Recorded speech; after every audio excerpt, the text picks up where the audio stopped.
బంగాళాఖాతంలో ఏర్పడిన తీవ్ర వాయుగుండం నిన్న రాత్రి తుఫాన్గా మారింది. తుఫాన్కు రేమల్గా నామకరణం చేశారు వాతావరణ శాఖ అధికారులు. రెమల్ అంటే అరబిక్ భాషలో ఇసుక అని అర్థం. ఇవాళ అర్ధరాత్రి తీరం దాటే అవకాశం ఉందని అంచనా వేస్తున్నారు. బలపడిన వాయుగుండం సాగర్ ద్వీపం కపేపురా మధ్య బంగ్లాదేశ్ను ఆనుకొని ఉన్న పశ్చిమ బెంగాల్ వద్ద తీరం దాటే అవకాశం ఉందని వాతావరణ శాఖ అధికారులు వెల్లడించారు. తీరం దాటే సమయంలో గంటకు 90 నుంచి 110 కిలోమీటర్ల వేగంతో గాలులు వీచే అవకాశాలున్నాయని తెలిపారు. ఒడిశా, పశ్చిమ బెంగాల్, బంగ్లాదేశ్లో అధికంగా రెమాల్ తుఫాన్ ప్రభావం చూపనుంది. ఏపీపై పెద్దగా ప్రభావం లేదని విశాఖ తుఫాను హెచ్చరికల కేంద్రం వెల్లడించింది. ఉత్తర బంగాళాఖాతంలో రెమాల్ తుఫాన్ కొనసాగుతోంది.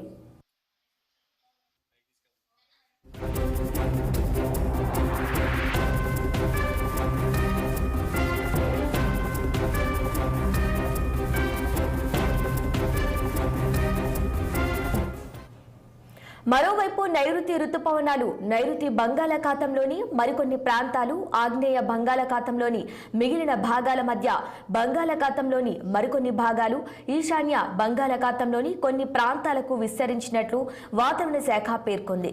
రాగల 2 రోజుల్లో ఏపీలోని కోస్తా, రాయలసీమ జిల్లాలో ఉరుములు, మెరుపులతో కూడిన తేలికపాటి నుంచి మోస్తారు వర్షాలు కురుస్తాయని వాతావరణ శాఖ అధికారులు తెలిపారు. ఏపీపై తుఫాన్ ప్రభావం లేకపోయినా రాజస్థాన్, విదర్భ, తెలంగాణ మీదుగా బంగాళాఖాతం వరకు విస్తరించి ఉన్న ఉపరితల ద్రోణి ప్రభావంతో రాష్ట్రంలో పలుచోట్ల వర్షాలు కురుస్తాయి. అనంతపురం, ఎన్టీఆర్, గుంటూరు, ఏలూరు, కృష్ణా, పశ్చిమ గోదావరి, ప్రకాశం, శ్రీ సత్యసాయి తదితర జిల్లాల్లో తేలికపాటి నుంచి ఓ మోస్తారు వర్షాలు పడ్డాయి. విజయవాడలోని పలు రహదారులపై వాన నీరు నిలిచిపోయింది.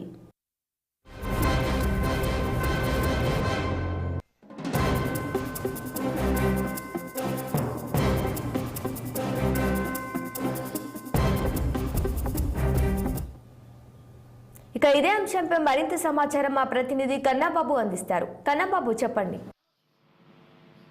Good morning Sunitha. ఏదైతే బంగాళాఖాతంలో ఏర్పడినటువంటి అల్పపీడనం మరింత బలపడి తీవ్ర వాయుగుండం మారుతుందని వాతావరణ శాఖ అధికారులు అయితే చెప్తున్నటువంటి పరిస్థితి చూస్తున్నాం. అయితే గంటకు 17 కిలోమీటర్ల వేగంతో తీవ్ర వాయుగుండంగా కదులుతుంది. ప్రస్తుతం మధ్య బంగాళాఖాతంలో కేంద్రీకృతమైన తీవ్ర వాయుగుండంగా మరింత బలపడి తుఫానుగా మారే అవకాశం ఉందని చెప్పేసి ఇప్పటికే వాతావరణ శాఖ అధికారులు అయితే చెప్తున్నటువంటి పరిస్థితి మనం చూస్తున్నాం. అయితే ఈ తుఫానుకు రెమాల్ గా నామకరణం అయితే చేశారు. ఈ తుఫానుకు సంబంధించినటువంటి అప్డేట్ చూసుకుంటే కనుక తీవ్ర తుఫాన్ గా రెమాల్ మారే అవకాశం ఉంది.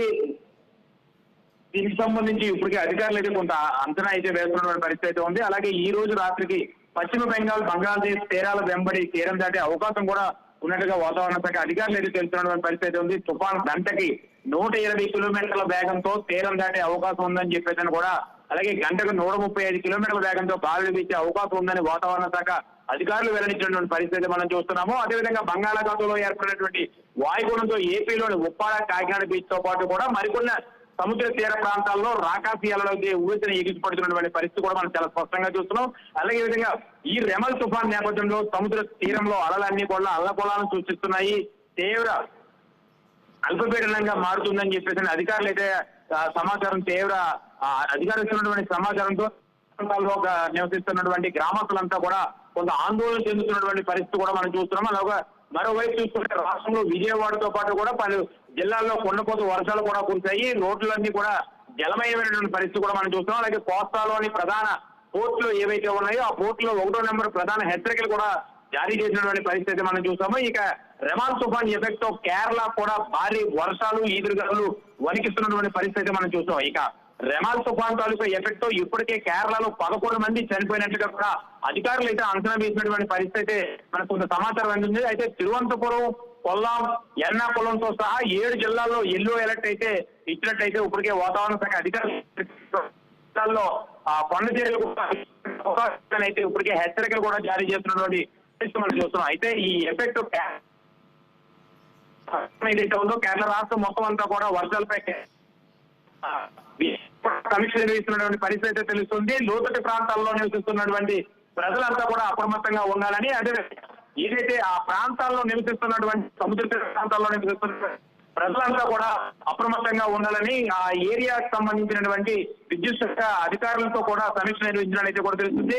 మత్స్యకారులు ఎవరిని వేటకు వెళ్లొచ్చని కూడా హెచ్చరికలు జారీ చేసినటువంటి పరిస్థితి చూస్తాం. అయితే ఇప్పుడే అందినటువంటి తాజా సమాచారం ప్రకారం చూసుకుంటే కనుక మరికొద్ది గంటల్లో తుఫానుగా మారే అవకాశం ఉంది. ఇది రేపు ఉదయం తీవ్ర తుఫానుగా మారే అవకాశం కూడా ఉన్నట్లుగా వాతావరణ శాఖ అధికారులు అయితే చెప్తున్నటువంటి పరిస్థితి అయితే ఉంది. రేపు అర్ధరాత్రికి బెంగాల్ సమీపంలో తీరం దాటే అవకాశం ఉన్నట్లు కూడా తెలుస్తుంది. అయితే 27వ తారీఖు వరకు కూడా అధికారులు ఎవరు వేటకు వెళ్ళొచ్చని కూడా ఎవరైతే వాతావరణ శాఖ అధికారులు వెల్లడించడం జరుగుతుంది. గిరీష.